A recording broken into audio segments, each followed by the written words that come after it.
سوال یہ ہے کہ جب کوئی 2 رکعتیں پڑھ کے تیسری رکعت کے لیے سیدھا کھڑا ہو جائے اور وہ درمیانہ تشہد کرنا بھول جائے تو اس کے لیے کیا حکم ہے؟ کیا وہ بیٹھے گا اور بیٹھ کر تشہد کرے گا کہ وہ کھڑا ہی رہے گا؟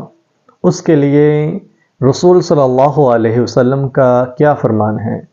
تو اس متعلق حضرت مغیرہ بن شعبہ فرماتے ہیں کہ رسول صلی اللہ علیہ وسلم نے فرمایا فَلَمْ يَسْتَتِمْ قَائِمًا فَلْيَجْلِسْ، اگر تو وہ بالکل سیدھا کھڑا نہیں ہوا، یعنی بالکل سیدھا قیام کی حالت میں نہیں گیا، تو وہ کیا کرے؟ فَلْيَجْلِسْ، بیٹھ جائے اور بیٹھ کر تشہد کر کے پھر کھڑا ہو۔